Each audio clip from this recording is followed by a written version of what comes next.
What is going on, people? Leah here from Creative Tech Lab, and we are back again to talk about something kind of related to the RX100 Mark VI and Mark VII, because as I just told you in my last video, I did go ahead and pick up the Sony RX100 Mark, oh, there it is, where it is right there, Mark VII. Focus, man. Oh man, that face auto detection is not picking up that. Oh, can we get it? Whatever. Anyway, this is the Mark VII. Super excited to put this through its paces and do some content for you guys, because people doing content is valuable for people that want to get product or learn to do something or whatever.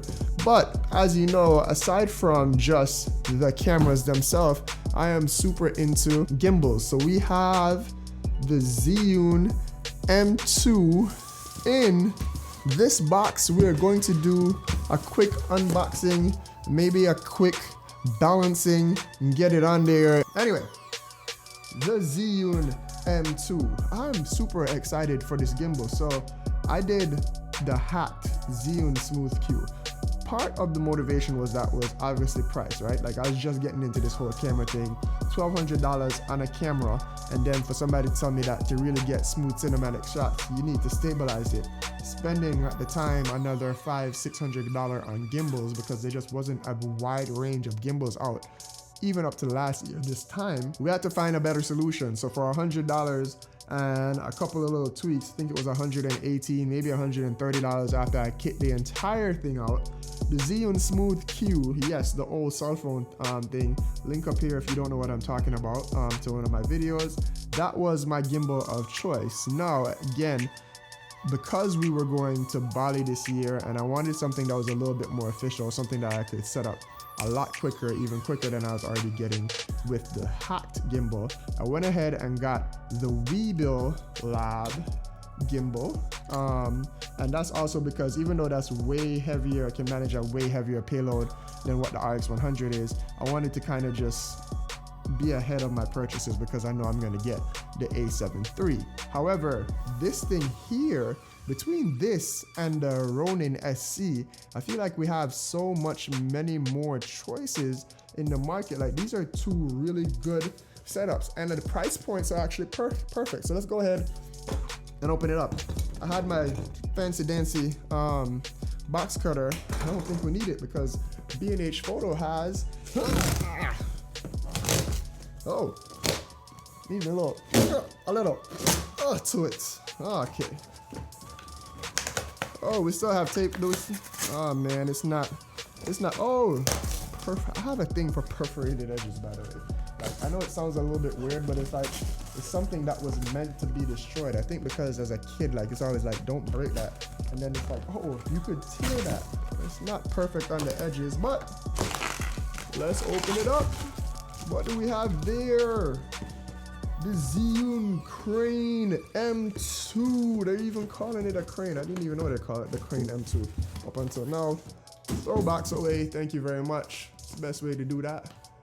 I don't even know. We'll flip it upside. I guess we'll flip that frame upside down if we need it. But yes, the Crane 2. The box is nice and sexy. Good Zhiyun packaging. And this is super tiny, guys. Like, this box, for perspective. This is great perspective. I don't need to get in how big the Weebill Lab box is. And the Weebill was named the Weebill after the smallest bird. For perspective, this is the box for the Smooth Q. Giveaway on this gimbal going on right now for all my subscribers, by the way, for hitting 100 subscribers. Link down in below to that video if you want to be part of that. It's what I can't afford to give away right now. But this is this box, and this is, can I get that in frame? Whew. It's even smaller than the box for the cell phone. How is that for some improvement in technology for you? So let me get that back in frame. Let's get this here. Pop that open. Ow, my head hurts. Boom. Boom.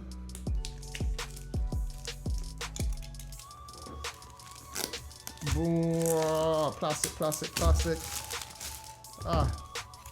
How does this thing open? Oh, got an open sign right there. See that? Open. Okay. Get that out my frame. Ugh. Open sign right here. Boom.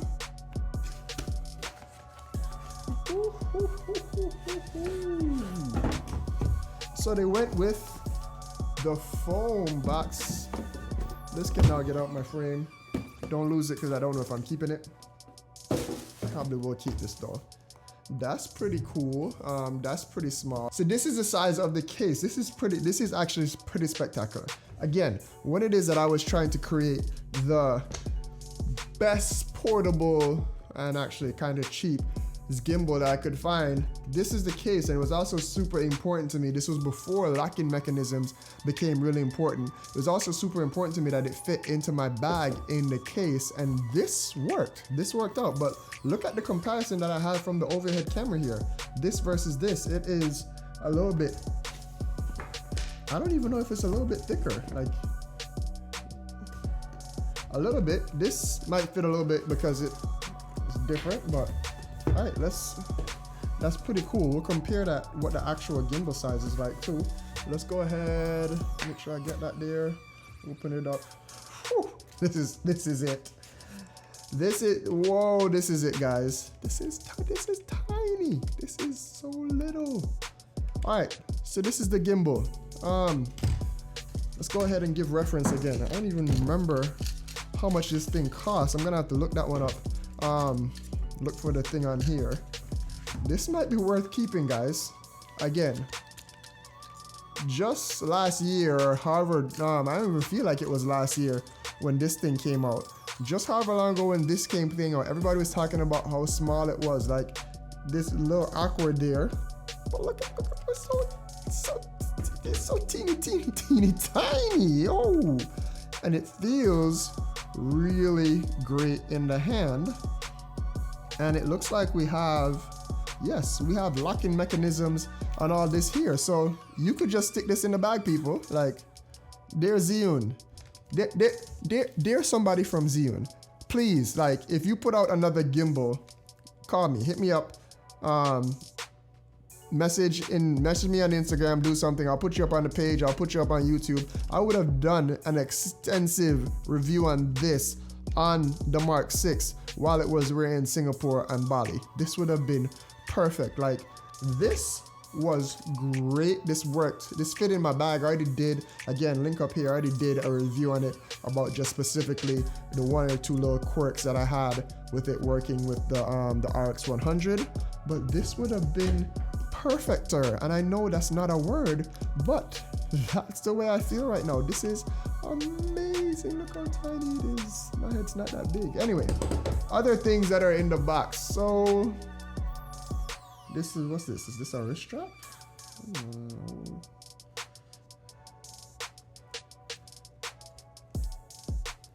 This looks like yeah, a wrist strap to put around somewhere around here. Seems kind of cool. All right, we have USB-C connection. Also super cool because everybody has moved to USB-C except for Apple.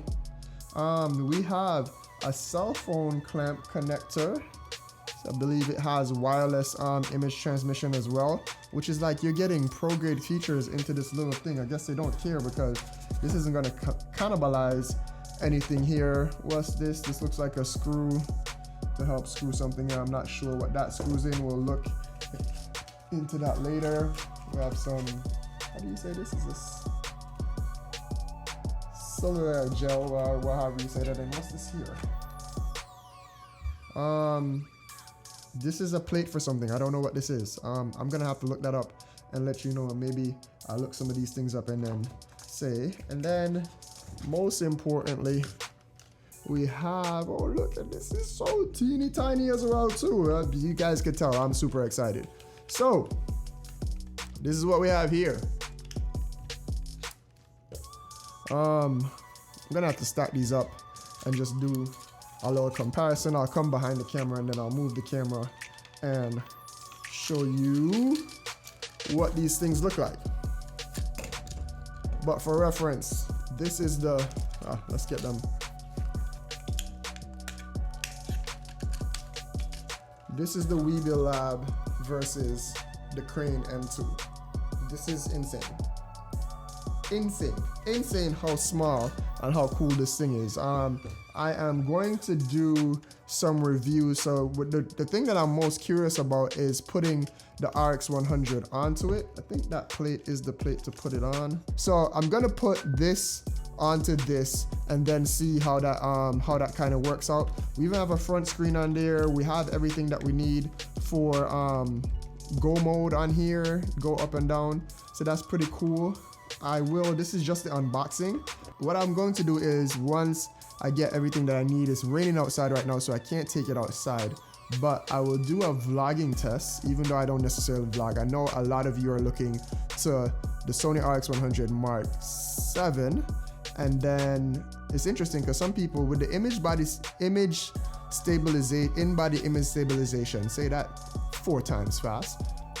In-body image stabilization on this, you may not need a gimbal. However, if it is that you're going to be getting those smooth cinematic shots, which I think can be important when it is you want to spice up your vlogs and stuff, especially on one of these, because it's such a pro grade camera, the RX100 Mark VI and Mark VII, and pretty much all of them, they're like pocket little alpha cameras. You want to get some of those push-in smooth shots or whatever, shallow depth of field, blah blah blah. You don't necessarily want to shake, and just like any of your bigger cameras, you want something there. So I'm gonna do a test with just holding it up, vlogging. I think this might even be better than holding a GorillaPod. And then I'll also do another test with trying to get the kind of shots that I would normally get. I might even put this on top of the monopod and see how crazy we want to get. So yeah, this is another second video. There's another second unboxing video. Thank you for watching. I have a bunch of content coming up around this, around the 7, the microphone jack. Can you get the smooth shots? Is it any different? Can we do it in low light? All that stuff. So if you're into, again, any kind of mobile or run and gun photography or videography, you definitely want to hit that subscribe button. You definitely want to hit the notification button. I will try and crank out these videos as quickly as possible because I know some of you are looking to buy some of this stuff, and I will catch you in the next one.